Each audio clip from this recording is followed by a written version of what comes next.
নমস্কার বন্ধুরা। Iran, Israel, America এই যুদ্ধ করতে করতে আজকে প্রায় 1 মাস 2 দিন অতিক্রান্ত হয়ে গেল।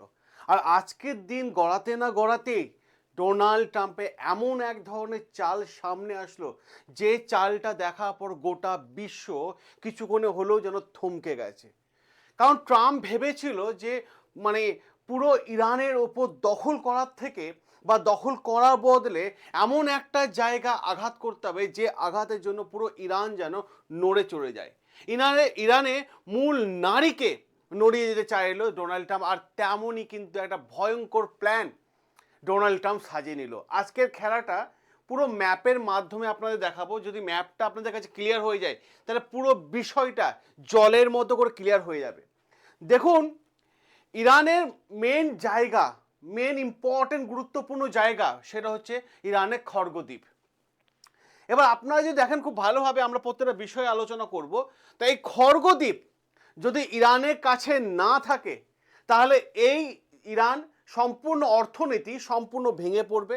আর খড়গদ্বীপ যদি ইরানের কন্ট্রোলে না থাকে তাহলে খড়গদ্বীপ ছাড়া ইরান কিন্তু আর কিছুই না, যেটা ডোনাল্ড ট্রাম্প খুব ভালো করেই বুঝে গেছে। এবং ডোনাল্ড ট্রাম্পের কাছে ওয়াশিংটন ডিসিতে তেমনই রিপোর্ট এসে পৌঁছে গেছে। এবার প্রশ্ন হচ্ছে, এই যে খড়গদ্বীপ দখল করা ইরানের, এটা কিন্তু আজকে, সরি ভুল বললাম, আমেরিকায় যে স্বপ্ন ইরানে খড়গদ্বীপ দখল করা, এই স্বপ্নটা আপনারা ভাবছেন হয়তো এখন যুদ্ধের জন্য এই স্বপ্নটা, তাহলে ভুল কথা। আমি আজকে আপনাদের 40 বছর ইতিহাস, হ্যাঁ ঠিকই শুনছেন, 40 বছর ইতিহাস তুলে ধরবো, সেই সময়কার ডোনাল্ড ট্রাম্প আর আজকে ডোনাল্ড ট্রাম্প। বিষয়টা কি হয়েছে যে ইরানের এই খড়গদ্বীপ দখল করা বিষয়টা আমেরিকার আজকের স্বপ্ন নয়, আমেরিকা বহু আগে থেকে এই ষড়যন্ত্র করেছে। কারণ আমেরিকা সালটা হচ্ছে 1987 সালের স্বপ্ন, 27 সালের স্বপ্ন। এবার আপনি বলবেন তো তখন তো ডোনাল্ড ট্রাম্প আমেরিকার প্রেসিডেন্ট ছিল না। বর্তমান সময় 2026-এ আপনারা ডোনাল্ড ট্রাম্পকে আমেরিকার প্রেসিডেন্ট হিসাবে দেখতে পাচ্ছেন, কিন্তু 1927 সালে তাহলে আমেরিকার প্রেসিডেন্ট ডোনাল্ড ট্রাম্প কী করে হয়? তাহলে আপনি হয়তো ভুল বলছেন। না, আমি ভুল বলছি না, ইতিহাস বলেছি না, 40 বছর ইতিহাস তুলে ধরবো।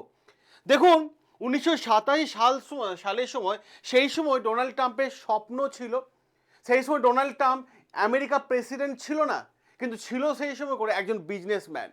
অতএব ডোনাল্ড ট্রাম্প যোগ বিয়োগ গুণ ভাগ এটা খুব ভালো করেই বোঝে। সেই সময় থেকে আমেরিকা ভেবেছিল যে এই ধরনের চাল কিন্তু চালবে, যেটা আজকের ভিডিওতে আমরা আপনাদের সামনে বিশ্লেষণ করে দেবো। এবং আপনারা নিশ্চয়ই গতকালকে আমার ভিডিওগুলো দেখেছেন, সেখানে আমরা কি বলেছিলাম যে ট্রাম্প এই ধরনের একটা বড় চাল আনতে চলেছে। প্রায় প্রায় বলা হয়ে থাকে 2 দিন ধরে ইরানকে ভুল বোঝাচ্ছে। এবং ডোনাল্ড ট্রাম্প বারবার বলতে চাইছে যে আমরা সিজ ফায়ার করতে চাই। প্রথমে 48 ঘন্টা আলটিমেটাম দিল ইরানকে, তারপরে 5 দিনে আলটিমেটাম দিল, 5 দিনে একটা, হ্যাঁ আলটিমেটামই দিল, তারপরে 10 দিনে যুদ্ধবিরতি ব্যাপার দিল। অ্যাকচুয়ালি বিষয়টা কি বলুন তো, এই যে বারবার ইরানকে সময় দিচ্ছে, এইটাতে অনেকে ভাবছে যুদ্ধ হয়তো থেমে যাবে, কিন্তু বিষয়টা সেমন কিছু না। বিষয়টা হচ্ছে সময় কেনা বেচার কাজ চলছে। তাই আজকের ভিডিওতে আমরা আলোচনা করব আপনাদের সামনে এই খড়গদ্বীপ, যেটা 1987 সালে ডোনাল্ড ট্রাম্পের প্ল্যান কি ছিল, খড়গদ্বীপ কি, এটা ইরানের জন্য কতটা গুরুত্বপূর্ণ, সাথে সাথে আমাদের দেশে prime minister Narendra Modi statement কি সেটাও তিনি জানিয়েছেন, এবং সাথে সাথে ইরান কতটা শক্তিশালী সেটাও কিন্তু আমরা এই ভিডিওতে আলোচনা করব। তার আগে যারা দেখছেন সকলকে আমি বলবো, জাস্ট ভালো যদি লেগে থাকে অতি অবশ্যই চ্যানেলটাকে সাবস্ক্রাইব করে নেবেন, আর ভিডিওটাকে অতি অবশ্যই লাইক করে নেবেন। কারণ আজকের খেলা পুরো ম্যাপের মাধ্যমে খেলা, ম্যাপটা যদি আপনার কাছে ক্লিয়ার হয়ে যায় তাহলে প্রত্যেকটা বিষয় ক্লিয়ার হয়ে যাবে। তো দেখুন, সবার প্রথমে আসি খড়গদ্বীপ। এই খড়গদ্বীপ দখল করার প্রস্তুতি নিচ্ছে ডোনাল্ড ট্রাম্প। এবার দেখুন সবার প্রথমে ম্যাপ, এটা আপনারা দেখতে পাচ্ছেন ইরানের ম্যাপ, এটা হচ্ছে সম্পূর্ণ ইরানের ম্যাপ। দেখুন এখানে এই যে দেখা যাচ্ছে, এটা হচ্ছে ইরানের ম্যাপ। এই জায়গাটা, এই ইরানের ম্যাপে যদি আপনারা একটু জায়গা খুব ভালোভাবে লক্ষ্য করেন, একটু জায়গা, ঠিক আছে, ছোট্ট একটা জায়গা, এখানে একটা ডট মতো দেখতে পাচ্ছেন, ডট, এই জায়গা করে ডট দেখা যাচ্ছে আপনাদেরকে। আচ্ছা ব্ল্যাক করে দিই তাহলে আপনাদের কাছে ক্লিয়ার হয়ে যাবে। এই যে ডট দেখতে পাচ্ছেন, ডট, হ্যাঁ, এই একটা ছোট্ট একটা দ্বীপ, ঠিক আছে, সমুদ্রের মাঝখানে আইল্যান্ড দ্বীপ, এটা হচ্ছে ইরানের কন্ট্রোলে। এই দ্বীপটার নাম হচ্ছে খড়গদ্বীপ। আর এই দ্বীপটা আছে কোথায় যদি আপনারা খুব ভালোভাবে দেখেন, ইরানের পাশেই রয়েছে পারস্য উপসাগরে। দেখুন এই যে এইটা হচ্ছে ইরান, ইরানের ঠিক পাশেই রয়েছে পারস্য উপসাগরে। দেখুন এই দেখতে পাচ্ছেন এই জায়গায়, তো ভাই পাশেই রয়েছে ইরানে। এবার এটাকে যদি জুম করেন আপনারা, ঠিক আছে না, আপনারা দেখে একটু মনে হচ্ছে কিন্তু অনেকটা জায়গা নিয়ে আছে। এর জুম করে এটা হচ্ছে খর্গ আইল্যান্ড। দেখুন এটা পুরোটাই হচ্ছে খর্গ আইল্যান্ড, যেটা এখন ইরানের কন্ট্রোলে রয়েছে।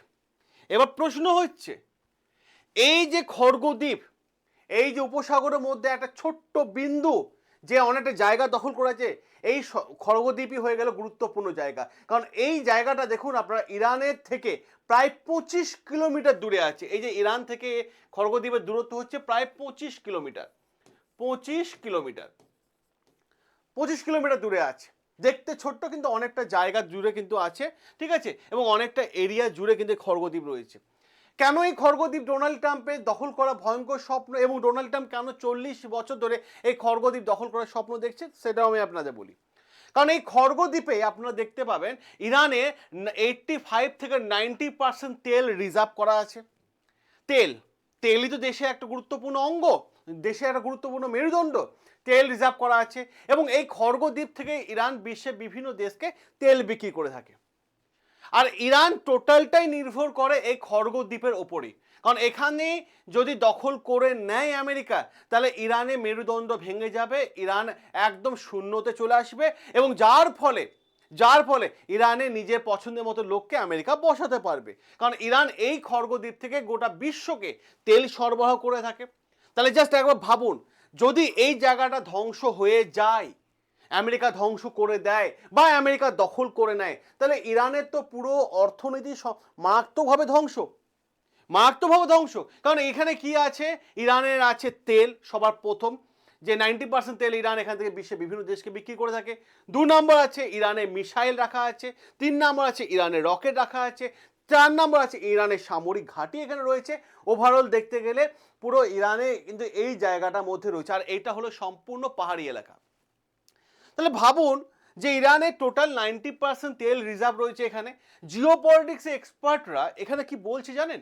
বলছে যদি এই জায়গায় একটা মিসাইল পড়ে, তার নিউক্লিয়ার ব্লাস্ট হওয়ার থেকেও ভয়ঙ্কর অবস্থা হবে ইরানের। ভয়ঙ্কর অবস্থা, মারাত্মক লেভেলে ভয়ঙ্কর অবস্থা হয়ে যাবে ইরানের। কারণ ইরান, আমেরিকা খুব ভালো করে দুই দেশ জানে যে, আমেরিকা খুব জানে যে এই জায়গাটা যদি দখল করা যায়, তাহলে পুরো তেলটা আমেরিকার নিয়ন্ত্রণে চলে যাবে, খড়গদ্বীপটাই আমেরিকার নিয়ন্ত্রণে চলে যাবে। এটা আমেরিকা খুব ভালো করে জানে। সাথে সাথে অপরদিকে দেখা যাচ্ছে যে এই জায়গাটা দেখুন, আরেকটা গুরুত্বপূর্ণ জায়গা আমি আপনাদের দেখাই, সেটা হচ্ছে স্টেট অফ হরমুজ। এই স্টেট অফ হরমুজ দেখতে পাচ্ছি, স্টেট অফ হরমুজ এখানে দেখুন, এই স্টেট অফ হরমুজ অ্যাকচুয়ালি অনেকটা এলাকা নিয়ে কিন্তু বিস্তার লাভ করেছে, অনেকটা এলাকা।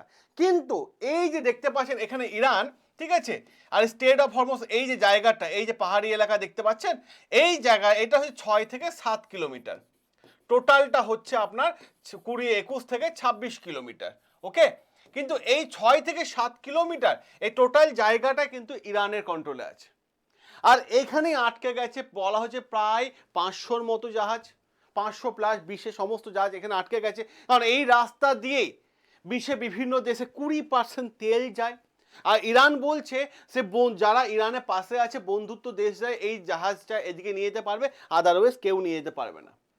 আর এই জায়গাটা খুবই সরু পথ, এই জায়গাটা দেখছেন না আপনারা, এই জায়গাটা খুব সরু পথ। এবার অনেকে হয়তো বলবেন যে তাহলে ঠিক আছে, এই রাস্তা দিয়ে নিয়ে যাবে না, এই দিক হয়ে নিয়ে যাবে, কারণ এটা হচ্ছে পাহাড়ি এলাকা, তাহলে কি করে যাবে? তার থেকেও বড় ব্যাপার যে এই জায়গা, এইদিকে ইরান রয়েছে, এইদিকে যে না আগে এই গা ঘেঁষে যে নিয়ে যাওয়া হয়, এদিকে আছে সরু সরু পাথর বালি, ঠিক আছে, যেখানে জাহাজে আঘাত পেলে জাহাজ ভেঙে পড়ার সম্ভাবনা সব থেকে বেশি। যার ফলে এখানে দেখতে পাচ্ছেন 500 প্লাস জাহাজ কিন্তু সম্পূর্ণরূপে এই জায়গায় আটকে গেছে, যার ফলে কোনো জাহাজ যেতে পারছে না। তাহলে ইরানের শক্তি। এবার ইরান কেন, এবার যদি আপনারা বলেন যে হ্যাঁ অন্য কোনো দেশে জাহাজ তো নিয়ে চলে যেতে পারে, কোনো সমস্যা নেই, আমি আপনাদের বলি, এইটা দেখুন, এইটা হচ্ছে খড়গদ্বীপ, ঠিক আছে, ওপরটা দেখতে পাচ্ছেন, এটা হচ্ছে খড়গদ্বীপ। ইরান সমুদ্রের নিচে, ঠিক আছে, সমুদ্রের নিচে, এগুলো আপনারা বলবেন যে ভল্লাল দেবে সেই অস্ত্রটা চলে এসেছে, না না, বাহুবলী সাহেব ভল্লাল দেব নিয়ে বেরিয়েছিল না, একে কি নাম ছিল ভিলেনটা ভুলে গেছি আমি, ওকে মারার জন্য সেরকম মনে হচ্ছে অস্ত্রটা না। তো যাই হোক, এই যে আপনারা দেখতে পাচ্ছেন না, এটা যে সম্পূর্ণ বারুদ, ঠিক আছে, বারুদ, ওকে, সম্পূর্ণ বারুদ। ইরান সমুদ্রের নিচে যদি মানে এরকম ধরনের বারুদ বিছিয়ে রেখেছে, মিসাইল বিছিয়ে রেখেছে। যখন কোনো জাহাজ সমুদ্রের ওপর দিয়ে যায়, সে জলের ওপর চাপ সৃষ্টি করে তো যায়, যখনই জলের ওপর চাপ সৃষ্টি করে যাবে তখনই এটা ব্লাস্ট হয়ে যাবে। তাহলে ইরান ভাবুন কোন লেভেলে গেমটা খেলে দিয়েছে। আর খড়গ দ্বীপকে প্রোটেক্ট করার জন্য ইরান মারাত্মক লেভেলে একটা প্ল্যান খাটিয়ে দিয়েছে। আর এরকমই মিসাইল কিন্তু স্টেট অফ হরমুজের নিচেও রেখে দিয়েছে, যেই যাবে ইরান একবার সুইচ টিপলে ব্লাস্ট, সুইচ টিপলে ব্লাস্ট। এবার প্রশ্ন হতে পারে আপনাদের মনের মধ্যে, আচ্ছা আমেরিকা তো এখানে চালাকিও করতে পারে, খড়গ দ্বীপ দখল করার জন্য সমুদ্রে কাছাকাছি আসলো না, ঠিক আছে, অলরেডি সমুদ্রের কাছাকাছি পৌঁছে গেছে কিন্তু খড়গ দ্বীপ থেকে দূরে আছে, কাছাকাছি আসলো না, কাউকে দিয়ে কোনো ডুবুরিকে দিয়ে নিচে গিয়ে এই যে শিকলগুলো আছে, ঠিক আছে, এগুলো কেটে দিতে পারে, তাহলে সমস্যা শেষ, তাহলে আরামসে খড়গ দ্বীপ দখল করতে পারবে। দেখুন এখানেও একটা ভয়ের একটা সম্ভাবনা আছে, এটাও আমেরিকা খুব ভালো জানে, যদি এই মিসাইলটা বারুদটার সঙ্গে যদি এই কানেকশনটা অ্যাটাচ থাকে, আজ কাটতে গিয়ে ব্লাস্ট হয়ে যায়, তাতেও সর্বনাশ, তাতেও সর্বনাশ। আর ওপর থেকে যদি কেউ আসে দেখতে পায়, কারণ পাহাড়ি এলাকা, পুরোটাই পাহাড়ি এলাকা, যদি কেউ আসে ভাই তাহলে ওপর থেকে নিশানা করেও কিন্তু মানে সরাসরি আক্রমণ করতে পারবে। কারণ এই খড়গ দ্বীপে আছে বিরাট বড় বড় পাহাড়, গুহা, টানেল, যেখানে ইরানের সব থেকে বড় মিসাইলগুলো লুকানো আছে। আর এই মুহূর্তে যদি দেখা যায় যে এই যে জায়গার জন্য খড়গ দ্বীপ দখল করার যে আমেরিকার যে লড়াই, এই লড়াইটা আজকের ইতিহাস নয়, এই লড়াইটা হচ্ছে বহু কালের ইতিহাস। সেই ইতিহাসও আমরা যাব, সাথে সাথে আমি আপনাদের আর একটা জায়গা বুঝিয়ে দিই, আর একটা জায়গা দেখিয়ে দিই, সেটা হচ্ছে এই স্টেট অফ হরমুজ যদি এই রাস্তাটা দীর্ঘ সময় বন্ধ থাকে তাহলে কি হতে পারে, বিশ্বে একটা গ্লোবাল ইকোনমি ডাউন হতে পারে। এবং আপনারা বলবেন তাহলে অন্য রাস্তা পথে তেল আনা যেতে পারে, দেখুন অন্য রাস্তা পথে তেল আনা যেতে পারে, রাশিয়া থেকে চীন হয়ে ভারত আসতে পারে, বা অপরদিকে আরেকটা রাস্তা হতে পারে যে রাশিয়া, জাপান, মায়ানমার হয়ে ভারত, কিন্তু এটাতে এই রাস্তায় তেল আসতে অনেক সময় লাগবে এবং খরচ সাপেক্ষ, এবং তার থেকে বড় আবার তেলের দামও আরও বেড়ে যাবে। কিন্তু প্রশ্ন একটাই, ট্রাম্প কি এটাকে আক্রমণ করা, এই খড়গ দ্বীপ দখল করাটাকে খুব সহজভাবে ভাবছে? একদমই না, ট্রাম্প একদমই না। কারণ ট্রাম্পও জানে যে খড়গ দ্বীপ দখল করলে ট্রাম্পের পুরো কন্ট্রোলে চলে আসবে, কিন্তু ডোনাল্ড ট্রাম্প এখানে কিন্তু স্থলপথে যুদ্ধের পরিকল্পনা করছে, যেখানে আমরা গতকাল আপনাদের বলেছিলাম, আর্টিকেল দেখিয়েছিলাম যে প্রায় 50,000 সেনা আমেরিকা কিন্তু মিডল ইস্টের মধ্যে নামিয়ে দিয়েছে। এবার আসি ডোনাল্ড ট্রাম্পের স্বপ্ন।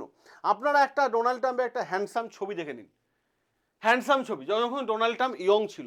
কেন বললাম 40 বছর ইতিহাস আমি আপনাদের কাছে নিয়ে যাব, তার কারণ আছে, 40 বছর ইতিহাস আপনাদের দেখাবো।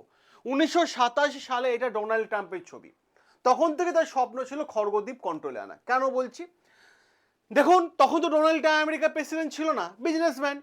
তো পরিষ্কারভাবে সেই সময় ডোনাল্ড ট্রাম্প এই ম্যাগাজিনে একটা আর্টিকেল ছাপায়, নিজে ফ্রন্ট পেজে নিজের ছবি ছাপায়, প্রায় খরচা প্রায় অনেক হয়েছিল, প্রায় $1,00,000 কাছাকাছি দিয়ে একটা বিজ্ঞাপন ছাপিয়েছিল, সেখানে অ্যারাউন্ড এরকম কিছু একটা হবে সামথিং, আমি যেটুকু সার্চ করে দেখছিলাম। বিষয় রয়েছে সেখানে বলেছিল যে আমেরিকা অন্য দেশের জন্য টাকা খরচা করবে না, যদি অন্য কোনো দেশ আমেরিকা সাহায্য নিতে চায় তাহলে সেই দেশকে আমেরিকাকে আগে ফান্ডিং করতে হবে, আগে টাকা পয়সা জমা দিতে হবে, তবেই আমেরিকা তাদের হেল্প করবে। আর এখান থেকেই শুরু হয়ে গেল আমেরিকা ফার্স্ট। আজকে কি হচ্ছে, ন্যাটো, যে ন্যাটো আমেরিকা সাথ দিয়েছিল, যে ন্যাটো আমেরিকার কথা শুনতে উঠতে বসতো, সেই ন্যাটো আজকে আমেরিকা থেকে সরে গেছে, আমেরিকা থেকে সেই ন্যাটো সরে গেছে। অপরদিকে যদি আপনারা দেখেন আর একটা গুরুত্বপূর্ণ জায়গা, ন্যাটো যখনই সরে গেল, কারণ ন্যাটোকে ডোনাল্ড ট্রাম্প বলেছিল যে ইরান যুদ্ধে তোমরাও কিন্তু আক্রমণ করো, ন্যাটো বলেছিল এই যুদ্ধে আমরা জড়াতে চাই না, ন্যাটো সরে গেছে। জাপান সাহায্য করছে না, অপরদিকে ইউরোপও ফেঁসে গেছে, মিডল ইস্ট দুই দিকের মধ্যে মাঝখানে দাঁড়িয়ে গেছে যে কোন দিকে যাব। পুরো মিডল ইস্টে দেখতে চান যে এই মুহূর্তে মিডল ইস্ট ডোনাল্ড ট্রাম্পের সাথ দিচ্ছে, এই মুহূর্তে যখন মিডল ইস্ট সাথ দিচ্ছে তখন মিডল ইস্টকেই পুরো কভার করতে চাইছে, কারণ মিডল ইস্টে আমেরিকার 13 থেকে 14টা এয়ার বেস আছে। আর এই মুহূর্তে আমাদের দেশে প্রাইম মিনিস্টার একদম বার্তা চলে এসেছেন যে বিশ্ব এখন কঠিন বিষয়ের মধ্যে দিয়ে যাচ্ছে, কারণ যুদ্ধ থামার কোনো জায়গা দেখা যাচ্ছে না। কেন বলেছেন, কারণ দেখুন এরপর আবার স্থলপথে যুদ্ধের জন্য ডোনাল্ড ট্রাম্প সেনা পাঠিয়ে দিয়েছে। কিন্তু ইরানেও আবার শর্ত দিয়ে দিয়েছে যে তারাও সিজ ফায়ার করতে রাজি আছে, তারাও আমেরিকাকে বা এয়ারবেসগুলোকে আক্রমণ করবে না, কিন্তু তার আগে আমেরিকা বলুক লিখিতভাবে, ইউনাইটেড নেশনে গিয়ে বলুক যে তারা আর ইরানের উপর আক্রমণ করবে না। কারণ এর আগেও আমেরিকা যতবার আক্রমণ করেছে প্রতিবারই বলেছে আক্রমণ করবে না, তারপরেও 6বার আক্রমণ করেছে। প্রশ্নটা এইটাই, তাই আমেরিকাও মানছে না, তাই যুদ্ধ আরো বড় আকার নিচ্ছে। এবার প্রশ্ন হচ্ছে, কিছু মানুষ এদিক ওদিক নানান ধরনের সোশ্যাল মিডিয়ায় কথা বলছে, আমিও দেখছিলাম। আর এই উদ্দেশ্যে আমাদের দেশের বিদেশমন্ত্রী এস জয়শঙ্কর স্যার উনি পরিষ্কারভাবে জানিয়ে দিয়েছেন যে ভাই, ভারত কারো দালালি করে না, পরিষ্কার কথা। কারণ যদি দালালি করতে হয় তাহলে পাকিস্তানে চলে যাও, যারা করে তাদের কাছে চলে যাও, পরিষ্কার বার্তা দিয়ে দিয়েছে। কারণ আমরা ভাই নিউট্রাল, আমরা নিউট্রাল আছি, আমরা কখনো যুদ্ধ চাই না। আমি বারবার বলি, আমরা চাই না যে ইরানে স্কুলে মিসাইল পড়ুক বা ইসরায়েলে কোনো বিল্ডিংয়ে গিয়ে মিসাইল পড়ুক, কারণ যুদ্ধ কখনো শান্তির বার্তা আনতে পারে না, যুদ্ধ আনে শোকের বার্তা, শোকের বার্তা। আমরা সবসময় শান্তি বজায় রাখি এবং মানে শান্তির মধ্যে দিয়ে আমরা যেতে ভালোবাসি। অতএব যারা দালালি করছো ভাই, পাকিস্তান পরিষ্কার চলে যাও, ঠিক আছে, পরিষ্কার তিনি বলে দিয়েছেন। আর এই মুহূর্তে যুদ্ধ, কারণ ইরানও ঝুঁকছে না, আমেরিকাও ঝুঁকছে না, ওই পুষ্পা সিনেমার মতো ঝুঁকেগা নেই এরকম ব্যাপারের মধ্যে দিয়ে কিন্তু এগিয়ে যাচ্ছে। আর এই বিষয়ে আপনার কি মতামত, আপনার কি রায়, আপনার মতামত অতি অবশ্যই কমেন্ট বক্সে কমেন্ট করে জানাবেন। এবং সাথে সাথে যদি আর্টিকেলটা আপনার ভালো লেগে থাকে, যদি ম্যাপের মাধ্যমে যদি আপনার মাথার মধ্যে কিছুটা হলেও ক্লিয়ারিটি আসে, তাহলে বুকে হাত রেখে একবার চ্যানেলটাকে সাবস্ক্রাইব করে নেবেন এবং ভিডিওটা লাইক করে দেবেন। এবং সাথে সাথে আপনার হোয়াটসঅ্যাপে সবাই আছে, ফেসবুকও করেন নিশ্চয়ই, একটু ফেসবুক হোয়াটসঅ্যাপে শেয়ার করে দেবেন, মানুষ যাতে তথ্যগুলো জানুক। কারণ আজকে 40 বছর ইতিহাস আমি আপনাদের সামনে আলোচনা করলাম। দেখা হবে আপনাদের সাথে নতুন আরও একটা আর্টিকেল নিয়ে। এতক্ষণে সবাই ভালো থাকবেন, সুস্থ থাকবেন। খুব শীঘ্রই আসছি নতুন আরও একটা আপডেট নিয়ে।